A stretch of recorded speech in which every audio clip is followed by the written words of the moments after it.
Hey guys, good afternoon. Welcome back again to Elevate Procurement Dialogues. I am your host Lerato Sebata. Today we have Florence Musundwa, who is the Director of Grow Supplier. Welcome to today's episode. Thank you so much, Lerato, for having me. Sure, what an honor to have you. What an honor to be here. I love this. Yeah, Florence, you know one thing I always observe about your career, just at a glance, is you are very passionate about business, right? Yeah. And entrepreneurship, like one can just see through, right? But before we get into the depth of our today's conversation, I just want to get to know a little bit about you, who Florence is, where you come from, how did you begin your career? Like, you know, we never hear these stories. I will always say that I'm a simple girl helped by God. Okay. I'm a daughter of a taxi owner and a medical professional. My mom was a nurse, so I grew up home things. Okay. So I grew up really seeing what entrepreneurship looks like. Yeah. I am an aunt, very proud aunt to Pahamo, Leru and Princess. I love that. I'm also an aunt. Yes, I love it. It's one of my favorite positions. Yes. I'm an aunt and a sister to my older sister and my younger brother. So in a nutshell, I'm really a simple girl, really mightily helped of God, and one that is really convicted around the importance of facilitating growth for entrepreneurs. Wow. I can actually see some similarities between me and you. I have an older sister and a younger Brother, so you're the middle child. and I suffer middle child syndrome. Oh, Did you also have? not even at some point, I think still today. Still today. Oh my There's God. a lot of attributes about Yes. who I am and my level of not conforming to certain things, because I grew up having to be like my sister, being pressured to be like my sister, and I was fighting. No, Lynn, I'm a person, I want to be myself. Yes. Yes, I think those things kind of even, they have influenced me in a very, very large way in the person that I am today. Interesting. Okay, thank you for that. And then, how did you start your career since you came from an entrepreneurial family? Family, yeah. Oh, okay. I'm going to speed up. So already from high school, I was doing events. Okay. My first event was in high school. Okay. And I went up to, we were in standard 9, grade 11 then, and we had to do fundraising matric, farewell, matrics in front of us, yes. And then I went to one of the teachers, I would love to remember her name now. She used to teach us business economics. Yeah. And I said to her, I had this idea, and we're going to raise funds, and it's going to be a fashion show. So in hindsight, when I look at it, really convening people has always been something inside. Something that you were. When I was in matric, I ran a tuck shop. When I was doing my honors year, I was running a tuck shop. When I was at varsity, I started a young girls movement. So having seen my dad, I think to a large extent gave me a very good idea or perspective that I too can build something that people can use. So your dad was a model. Yes, yes. The older I grow, actually, the more I realize how much he influenced me about life. And then speed up to, let me say, when I turned 30, then I figured that then I read the book Around the World Economic Forum, because I was like, and like, this guy, how can he gather so many influential people in one room? Sure. And become a signpost to the world. And that really intrigued me because my undergrad was journalism. Okay. Right, so Right. right? And I'm like, hey, I want to be in front of, leading information within industries. And at the age of 30, I then went out independently. I tried to work for people, it never worked out. I did, it never worked out. Wow. And I started out as a conference producer, but till today, I think what I learned in that mini career of mine, working in corporate, has really, really influenced. I don't want to use the word influence, but it has shaped me in a very large way, especially understanding the art and the science of conference. Wow. And putting together conferences. And at the age of, I think, 30, I then decided to start my own. I'm doing this. Bona! I thought, yeah, girl, woman empowerment. Boss babe. Hello! Yeah, and then I did my first conference, which left me with a date. But I still remember when Lulu Harvey said to me, with more effort, if you believe this is God's assignment for you, with more effort, you will do well.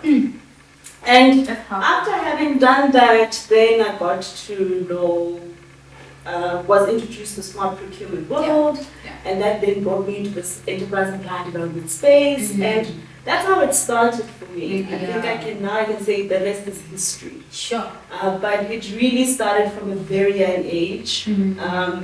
It took me time to probably articulate what it is and my value proposition in the space, and also being just self-aware as to what it is, about Florence that makes her unique to other people, and to be so passionate about this particular thing, because at home they used to gather around me and they get what are you doing, man? Actually, what's this vision?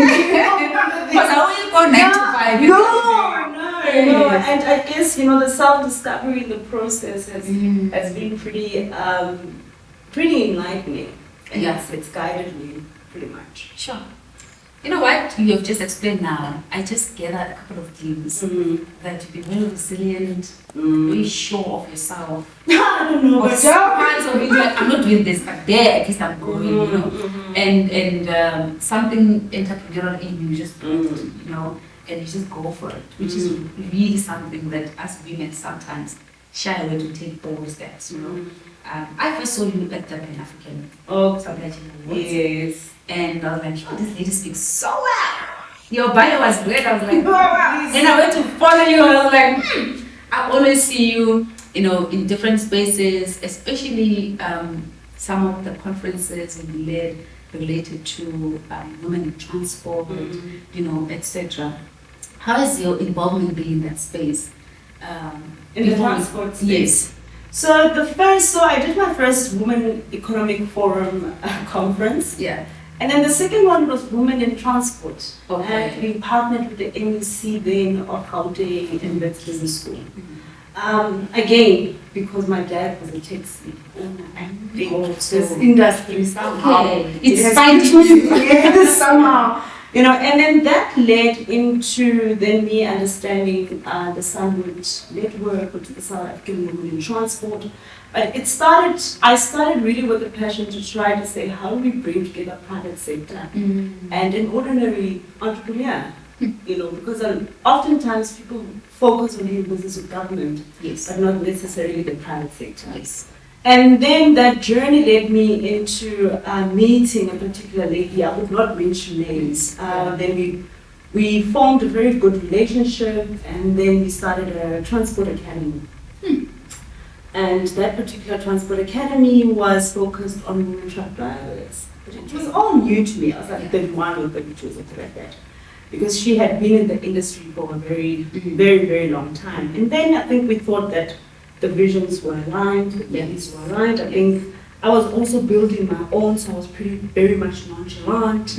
But that journey exposed me further to this, especially road freight. Yes.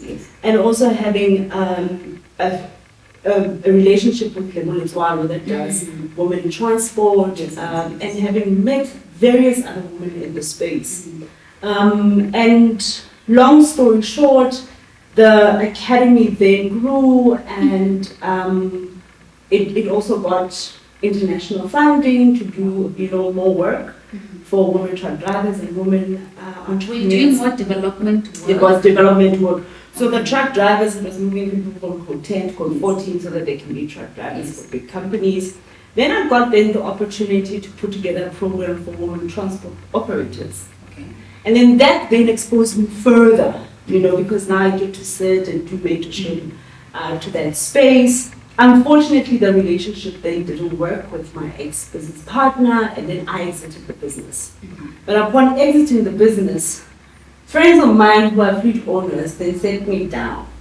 Right? They're like, Flo, you are the girl to put together a conference for SME truck operators. And these particular friends, I met them during my honors year at Gibbs. Okay. And then I said, you know what, I'm going to sleep over it, because I had to do my research. I was just exiting anybody that has parted ways, in business will know what it divorce. Yeah. So emotionally, it can really have a wearing on you, and also mentally. It's a huge investment also. It is. I mean, during that time, I also played around. I worked with another organization, the South African Freight Awards. Unfortunately, that partnership didn't work out. But as I look back in hindsight, I think in my journey, as I have grown, I have gotten to understand myself and my values and what I stand for. So when you are very convicted about your personal assignment within the space that you're in, chances are you will not want to give of yourself for other people to use you. That's true. Right? And you will stand up for yourself, and you wouldn't mind starting things from scratch. So after that, you understand your value, and you have also clarity as to why God has put you where you are and the kind of assignment He has set you on. And I say that because I'm a practicing Christian, so my framework in life is really from the perspective of the Word of God. Yeah. And then I called them again. I think it was last year or the year before. I was like, guys, I think I'm ready. Let's go. So this it's not long ago. No, it's not long ago. I think it's 2 years now. Okay. It's around about 2 years now. If my memory serves me correctly, yes. Okay. Yeah, and then I called them, and I then had a very good vision about the importance of SMEs within the road freight space. And then the Road Freight SME Summit was born, and it is a growing platform, and it has caught me also by surprise as to how it was received. Yeah. And a lot is in the pipeline, especially things that are directed to helping the transporters in the areas of compliance, because it's quite an expensive and capital-intensive industry. Just listening to you, I keep thinking, okay, I'll go back to that one. Let's dive deep into this point. Because wow, your journey is just so amazing, and also very inspirational and educational as well. Yeah. And before we go a little bit deep into the freight space on that side, I just wanted to maybe spend a few minutes on the entrepreneurial, journey as a woman business. Since you're empowering female entrepreneurs, you are a female yourself in the business, and there is some narrative that women businesses don't always get where they need to with the speed at which you intend than male businesses, right? And of course, there's also a lot of initiatives driven by organizations to empower women. From your experience, would you say opportunities are available, we don't know how to tap into them, or there's no confidence to tap into these businesses and opportunities and unconventional businesses? Lerato, I think it's very nuanced, because even when I was still within the academy, I was still hosting my women in business roundtables with smart procurement. And when I say it's nuanced, it's because I think as much as we are all in business, your life is personal. And there could be various things that are either affecting your growth or affecting you taking hold of opportunities or materializing opportunities or your drive as a person. So I wouldn't necessarily say that women are lagging behind. I think there's women that really are doing well. But I think generally, the state is that most female entrepreneurs, because of I would say other responsibilities such as that you would have, also because of our socio-economic state and the background that you might have and the lack of network that you would have, therefore they will be slightly stifled. Personally, I also, having engaged with them, because I engage with them, and when I sit down with people, I see a lot of the hurdles are internal more than external, right? So a lot of us are still having internal conflicts about what you could possibly build, what you could possibly become, because of your own perspective about yourself. and your need for position. Yes, yes. Okay. That, and then because it also, that you also see it also manifest in how women network. They don't necessarily network like men, right? And not, and it's just how as individuals, you know, we are wired. And as soon as a person you can jump out of your own imprisonment, your own prison inside of you, whether it's in fear, whether it's insecurity, that's vulnerability. If you can get out of it, and also I think when I said it's nuanced, is and how personal life is, we are not all going to be multi-millionaires. We are not. We are not all going to be every business must be big. Yes, but every business can become sustainable. Yes, yes, yes. And I see a lot of women entrepreneurs building sustainable businesses. Will they become the front page of Times or even maybe not? But what it means to be sustainable is that you are retaining the clients that you have and you're gradually growing. And I see a lot of that. Unfortunately, within the access to market or some of the private sector organizations, they're not necessarily looking for a business at that level. Yes. They're looking for a business at a particular level. Yes.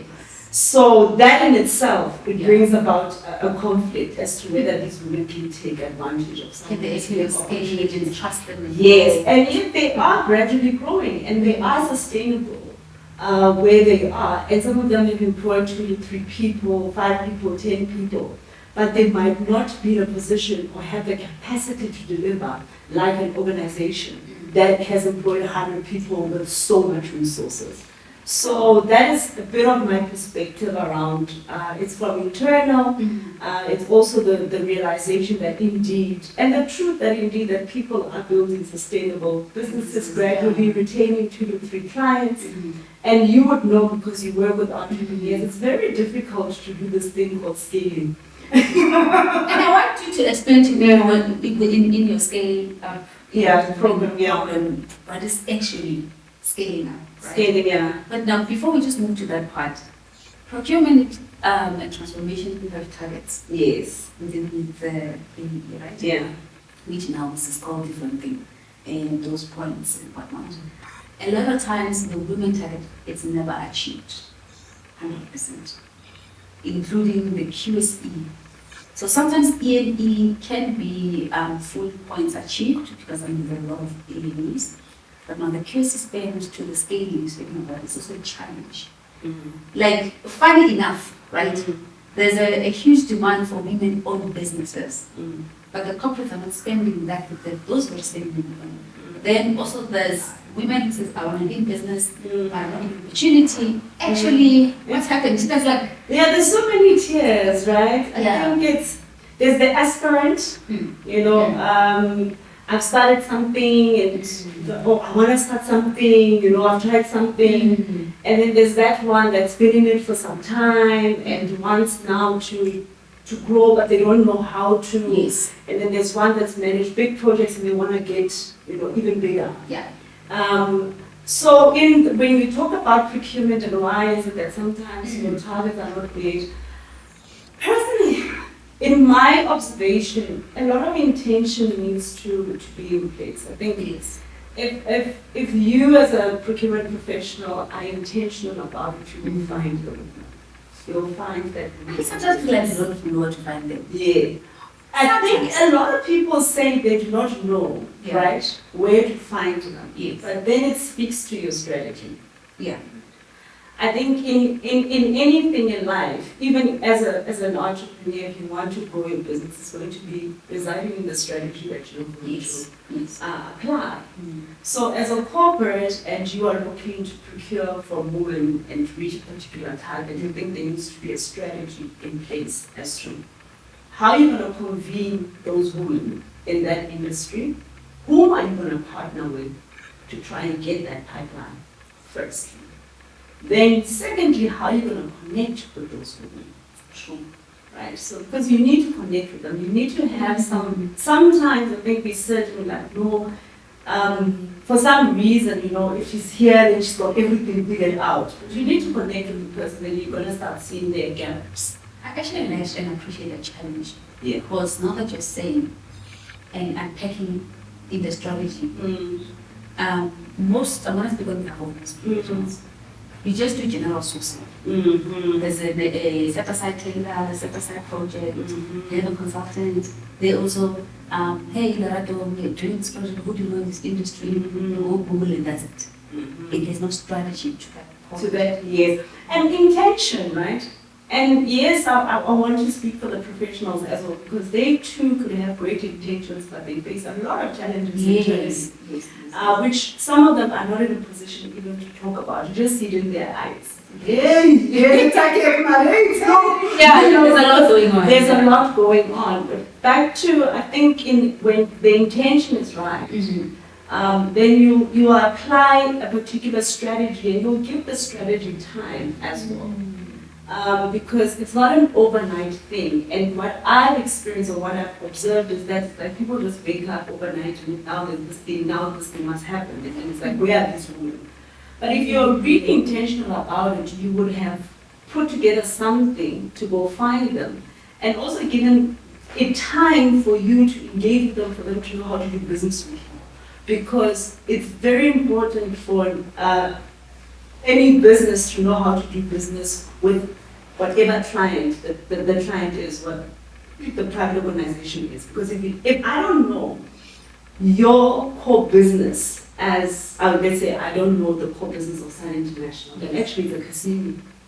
If you don't know hotels, yes, it becomes part of it, and then also with the hotels you have to understand why it's about the experience. Yes, so yes, and things like that. So if you don't know really the intricacies, and it brings me back to, I once did work for ceramic industries, and it was triggered by the local entrepreneurs within where this particular manufactured types is, and they wanted to do business with, like, why are you procuring from us? And then we did a road show.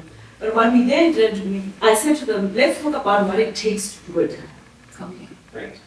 Once you start breaking down, this material, this is where you're going to search, how much is it going to cost you? Then you demystify what it means to do business with this particular organization. And then you also sit in a position to start unlock potential other opportunities instead of the core ones certain people are looking into. So I think you really, really have to apply your mind. You have to be very intentional.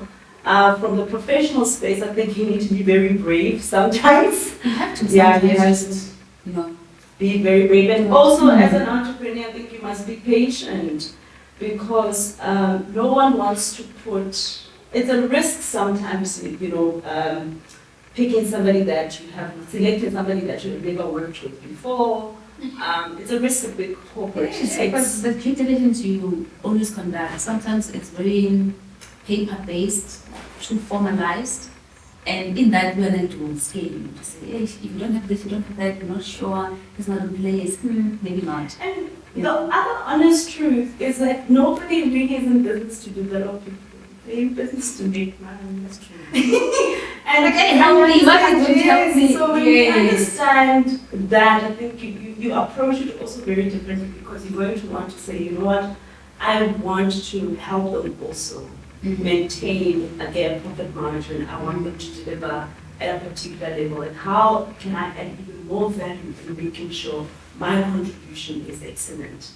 And don't enter that agreement or that contract with the posture of being needy, but put yourself aside and your profit, invest in the relationship with the client, invest in it. You might not necessarily get the returns you want initially, but invest in it, because it only puts you in a better. I like what you're saying, because it then leads me to asking this question. In the investment of the relationship, or nature in the relationship, because it's part of you growing the business. What has been your learnings that or challenges you experienced related to sometimes offering way more than you can back, and to what extent you actually extend yourself, and or you just found these things are just wishy-washy concepts? I tie it back to my personal vision.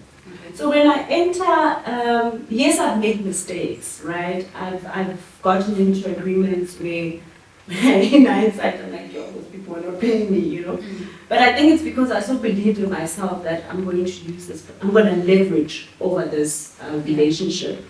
So in answering your question, I think you need to constantly go back to where are you going and how will you leverage from this particular contract or this particular relationship. Yeah. I am currently in a partnership with a particular organization, and I said, they came to me wanting to do something. And I said, I won't do it if I don't own it. Right? And they said, okay. I said, well, whatever budget you have, you're going to pay for it, but you won't pay me. But I'm going somewhere because I'm leveraging over this particular brand. Yeah.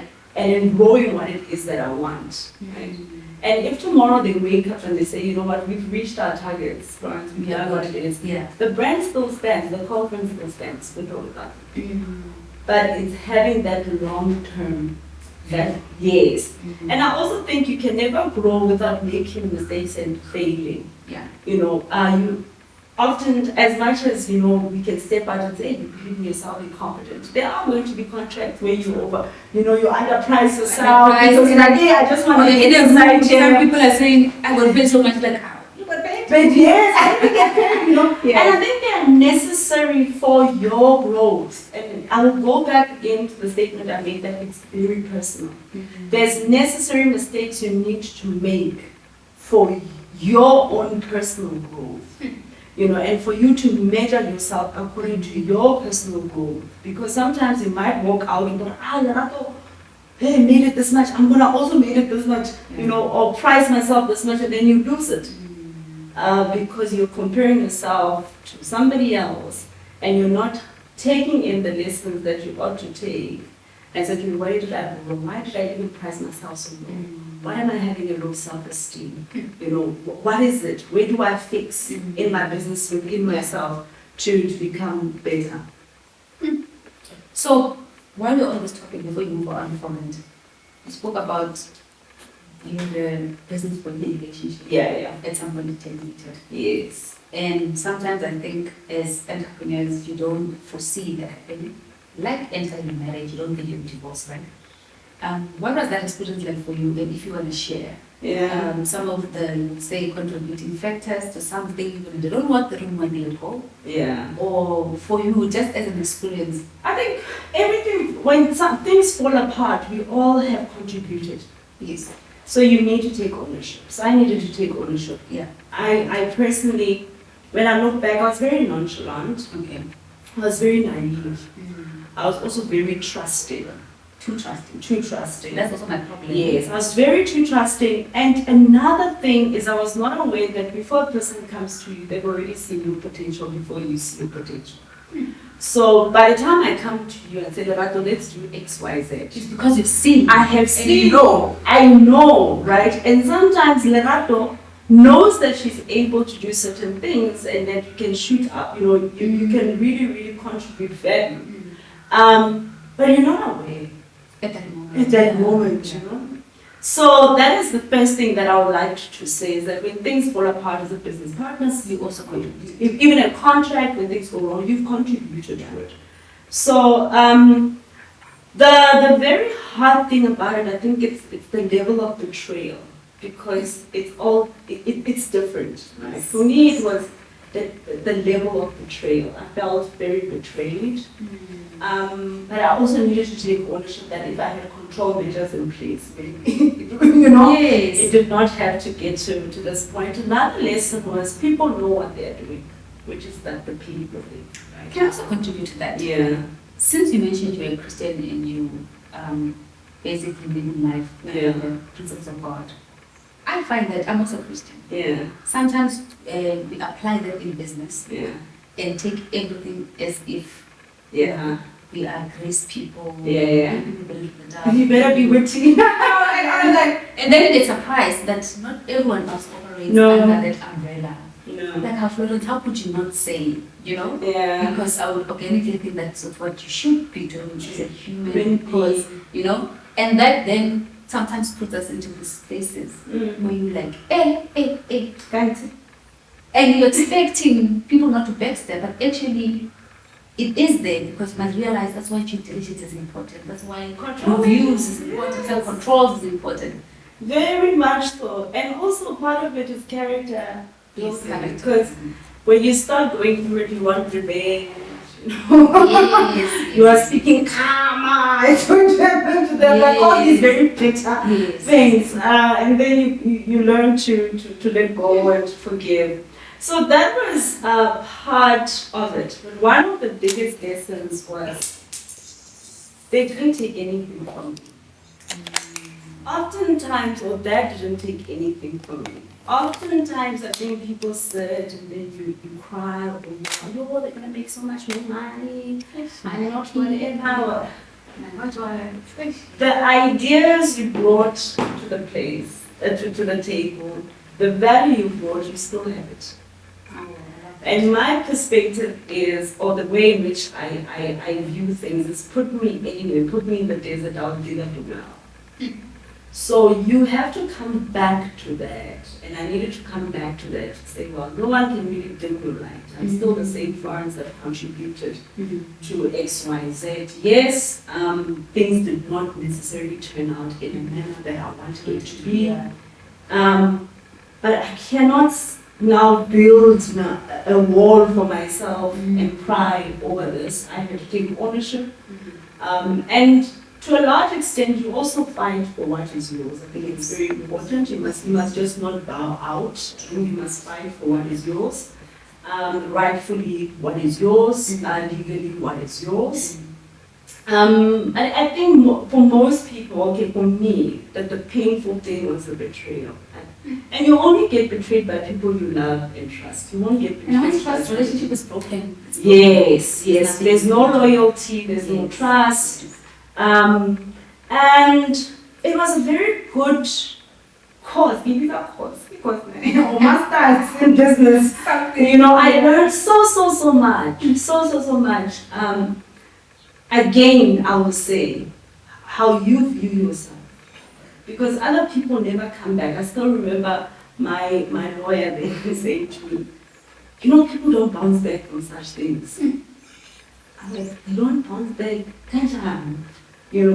but it's because of your own view of yourself, your own belief of yourself, and how much of that thing defined you. Because we define ourselves by accomplishments, we define ourselves by, I'm in partnership with this person, we are doing this. Even now, as Florence, in everything that I am doing, if any of them, because there's the potential of some of them not working out, it is just what it is.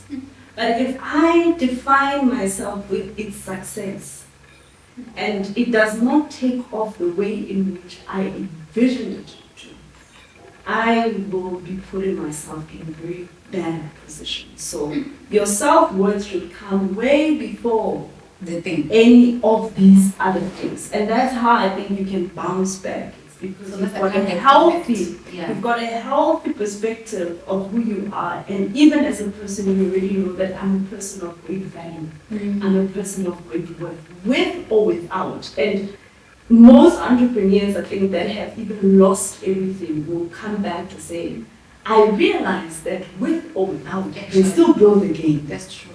With or without, I can still build again, And that is part of the resilience. So if you have not, as a person, gotten to that level about you understanding who you are outside the material things, outside the accomplishments, outside the brands that are associated with you, and you are, so happy to be defined by those things, you are putting yourself in a very, very, very difficult position one day where things don't work out. That is prophecies. Because sometimes we ideally think about them and I don't implement or even live it. Yeah. So is this why now you are passionate about SME development? Yeah, for me it caught me at a very earlier on, like as I said, when I did my first conference, it was really women, entrepreneurs and things like that. My passion around SME development, guys, SMEs are the backbone of the economy. They are. And if we are not going to invest in the next generation, what's going to happen? And that's how I view it, is that within this, for instance, at a conference, the conferences that are hosted, like within this room, there could be the potential big organization. And if we are not going to invest in it, or even assist for somebody to move from where they are to the next step, we are shooting ourselves in the foot. And just giving them that platform. Yes. And another part of me is, I always say I'm a teacher by design and by destiny. And so when you say the passion about SMEs, because it then gives me, what I do gives me the opportunity to give off information. It gives me the opportunity to create a platform that can teach this particular demographic. Yes. And I also consider myself as them because I am them. I am them. So I sit back and I say, what kind of help does Florence need? And you obviously then I extend it. And another, element is it's an assignment that I think I have on earth. And that's another, yes, for me it's very purposeful, extremely. And I believe in facilitating growth through dialogue. That is, I really believe that oftentimes it's things not said. And oftentimes you're just not in the room. And it's questions you have that you just need answers to. You get a light bulb and then you move. And even when I put together, let's say just my conferences or program, I always say it's going to be the benevolence of God that will be manifested. Because each and every one of us is going to walk away with a light bulb, a new connection. Yes. And that just moves you maybe from A to B. That's good enough. That's good enough. Yeah, I mean, that's what you need for that time. For that time. Another person probably just walked in and they were thinking of giving up. And then Lerato was on stage, and Lerato, happened to talk about her journey and how she overcame failure. And that person in that crowd, based on what Lerato said, says, no, I'm going back, I'm going to go build my business. And why I'm also passionate about it is because it's giving your children, and just from your family, right? I look at you, for instance, just from your niece, your nephews, your cousins, they are looking at you and saying, I too can do it. Yes. I too can own my own business. So it's fun, for me, it's fun about just helping business people, get information. Is that even in your own surroundings, you're a beacon of able hope. to impact. You are a beacon of hope. So now, since SME development, one of the challenges again is scale. And you have that problem. Just tell me, how does that program work? And how can SMEs scale? So that's where the big problem is. That program came about in a very interesting way, right? So I'm sure I can mention names, right? I can mention Sun International. So we were then searching, and I mean, they're very intentional about making sure that they are supporting women entrepreneurs within construction facilities management and food and beverage. And I'm at an age in my life where I was like, if it's not significant, I don't want to join. I've never been a fan of programs. Yes, because I was like, there's a plan. But within our engagement, I then sat and I'm like, I think we can unlock serious opportunity here, and we can do something very significant. And then I sat down with them and said, we do know within this particular industry, compliance is a heavy thing. Yes. And it's also very costly. And I do know that even if you want to procure from these women, there's going to be a hurdle for some of them. Even if they have a great competency set, or they've had other clients, but I do know that it might come back and they will say to them, no, it doesn't have ISO 112, etc., whatever it may be. So I said, okay, the best thing we could potentially do is to help them scale compliance-wise. So you found an angle on how can we help this particular how can we help them, but with the end goal to say, because I understand the potential client. Yes. And I understand the potential hurdles they will have to face with the client. Those are huge barriers. Yes, big time. How then do we equip them to get But in this, remember, it's a big audience, right? Like we've had the conference, I think, for 2 years now. We've reached like 400. So you also have a strategy of the mass, and then how do you bring it to get to 20? So, and then I sat down and said, well, it must be a multi-partner approach so that I de-risk. Okay. So it's not only going to be Sun, maybe ABSA can sponsor something, then ABSA will run master classes on this, but on areas that I know for sure they are pain areas. They are pain areas, and they could potentially be the hurdle for them to be considered. And at this particular moment, with the go-aheads from the different parties, we are now sitting and I'm saying, oh, they will also get access to these things.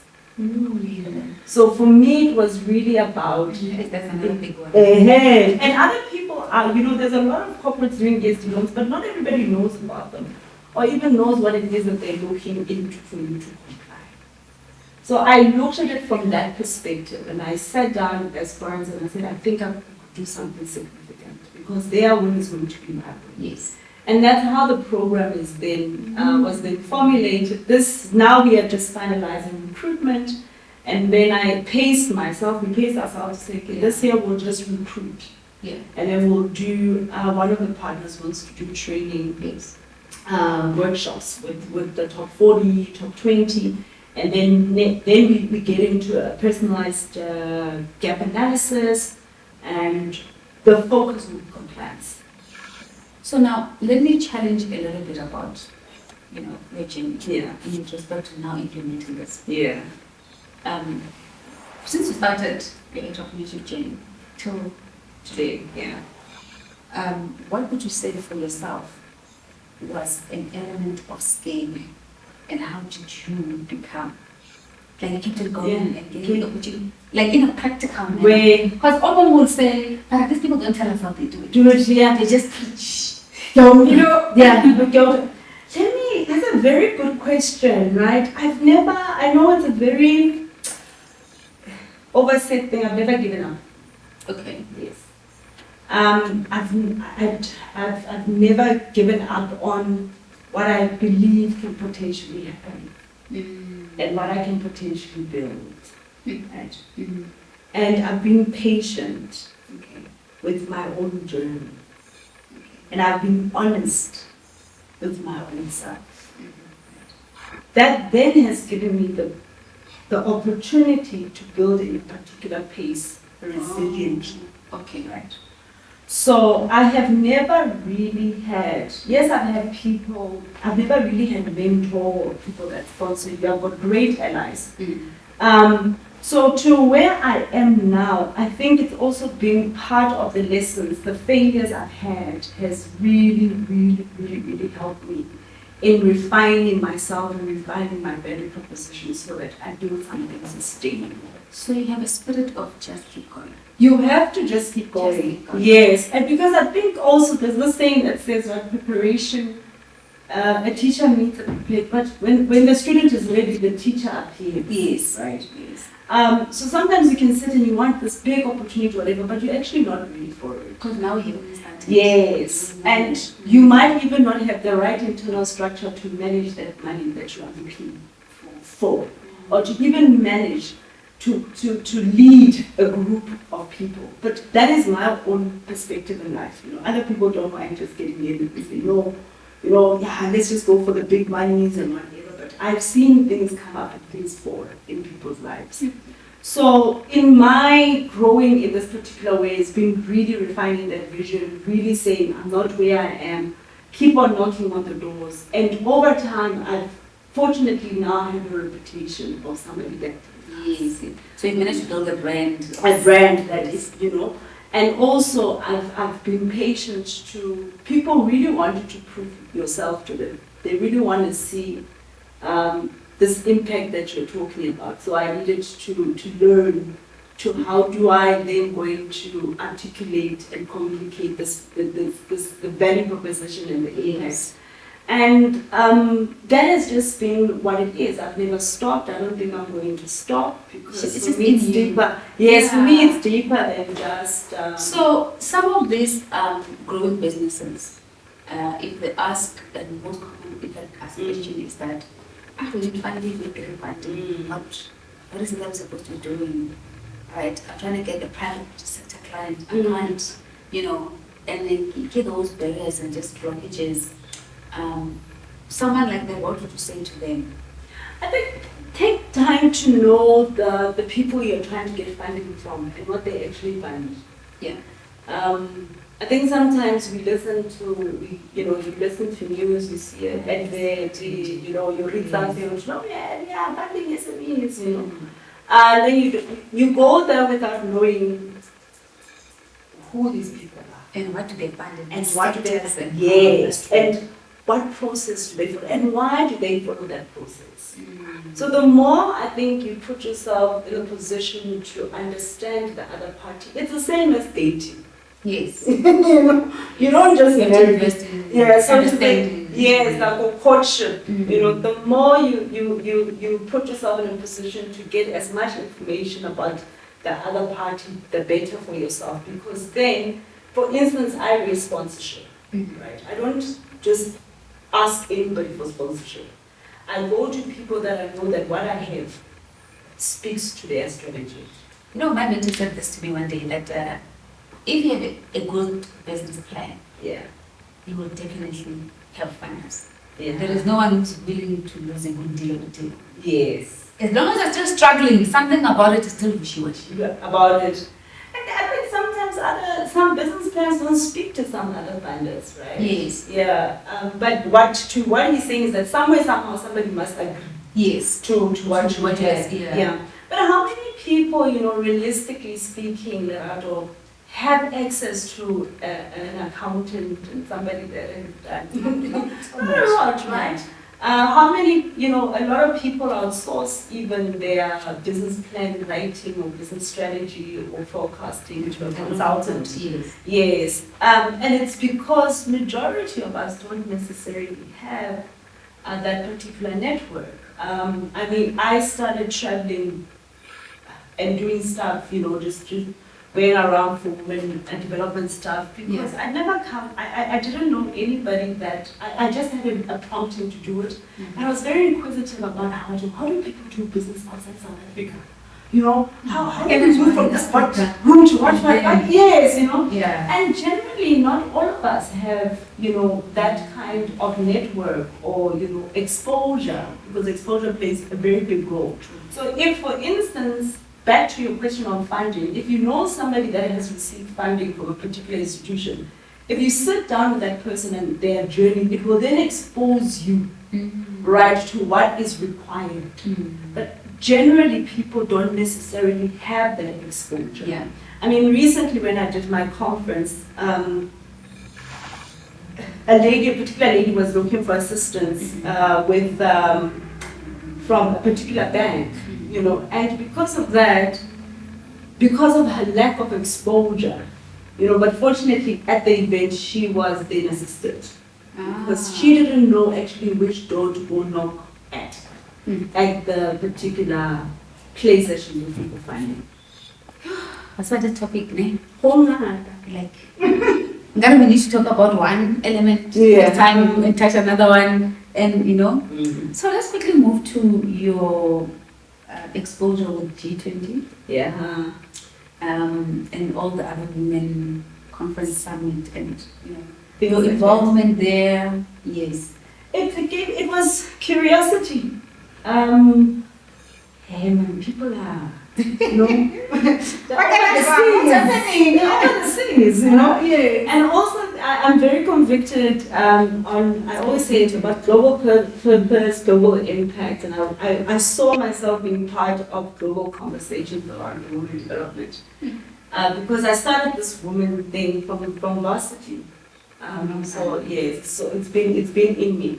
So I then met Innocenti and Moresi, who run YESA in South Africa. Yes, and they were part of this G20 youth thing, and then the first trip was to Germany. And I'm like, hey guys, okay, Oh, Rabona. All right.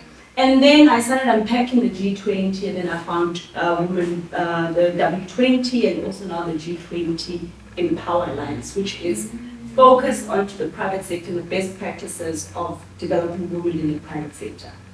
So I paid for myself on the trips. I was part of the task forces without any support. And also what was also a trigger was in these conversations that we're talking about Africa, but there's no one African on the panel. You know, so I then just started following it up, and then I think it was 2020 when South Africa then had to pick a representative, but I was already knocking on the presidency's door to say, I'm going to these conferences, I don't see South Africa in it, and yet we are part of the G20. I don't see us doing anything about even the recommendations that are given in the books. And then I then had to apply, then they appointed me as a representative. And what that does, or what that has exposed me to, is to be part of a global conversation about women development, professional and entrepreneurs across the G20 countries. Well done.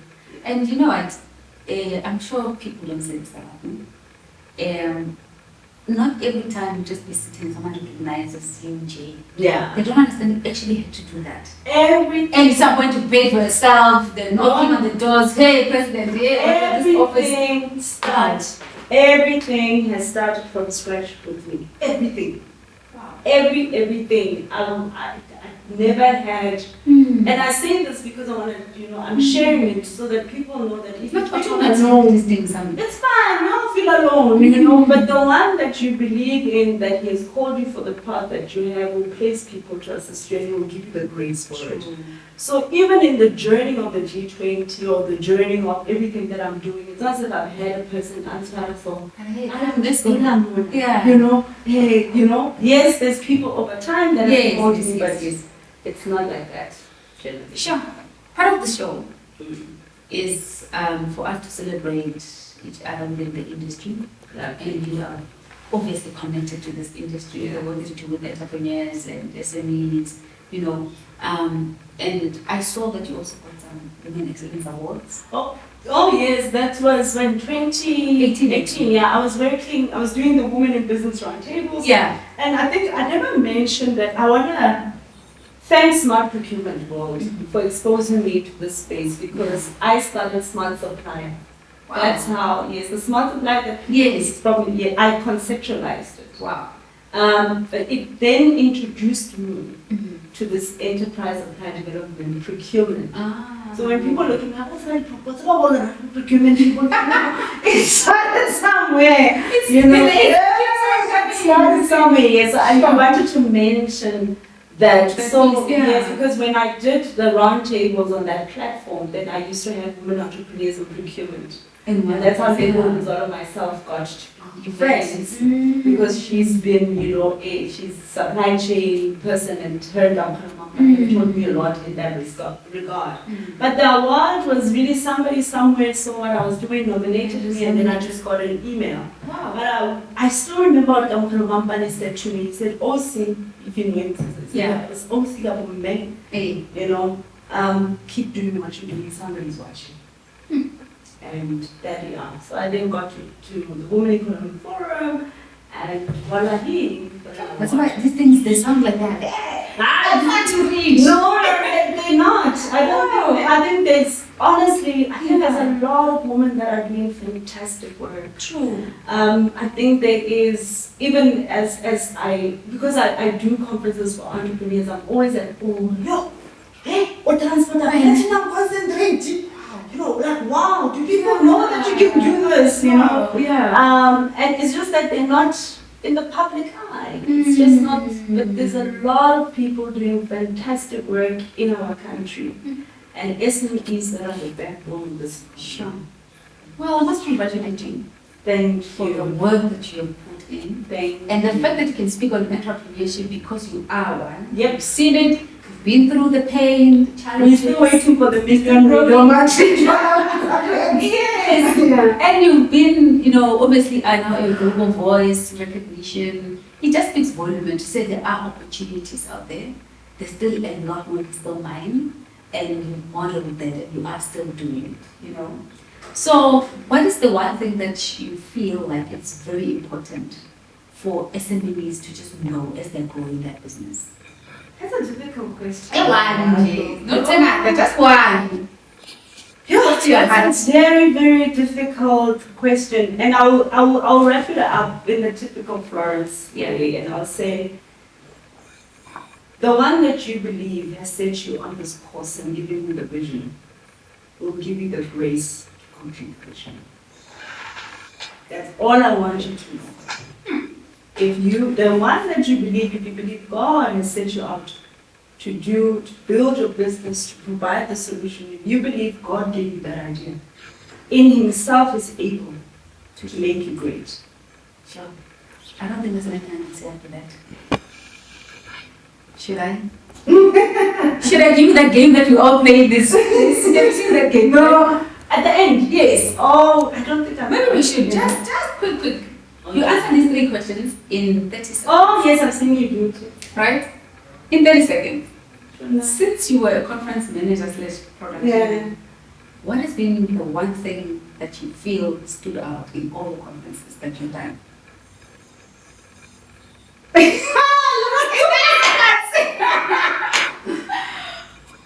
My heart for people. Your heart for people. Yes. Well done. Second question. What is the impact you believe it contributed to the women in business sector? Network. Powerful. I love that. And lastly, what is your motto?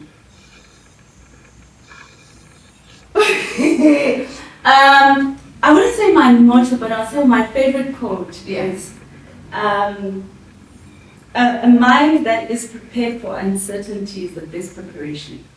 A mind that is prepared for uncertainty is the best preparation. Wow. Because we live. I mean, keep hitting us with this powerfulness. Florence, wow, man, thank you so much for joining us today. It is such a pleasure. I've learned so much. I feel like you must come back. Oh, wow. Let's go deep and get the other one. Oh, like go deep and unpack some of these access to market stuff. I feel like we just spend too much time on it. Yeah. Maybe for Women's Month or something, we'll try that.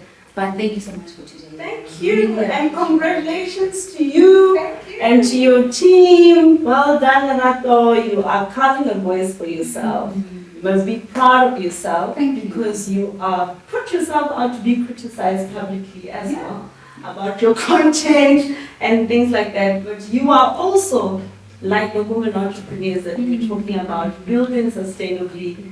Making a mark for yourself. So thank you and welcome. It means a lot to receive such feedback, I must say. I think that most part for me, what drives my purpose, it is to have an impact that someone was helped through the platform that I created, or someone that taught them something through, Dialogue is a facilitator of growth. Absolutely. Florence, thank you so much. I'm just going to wrap up. No last words from your side. No last word. Thank you so much. Yes. Okay. Guys, thank you so much for tuning in today. Please continue to like, share, and subscribe, and follow Florence on LinkedIn, Instagram, and where else? Just those two. Just those two. I'll see you guys in the next episode. Bye.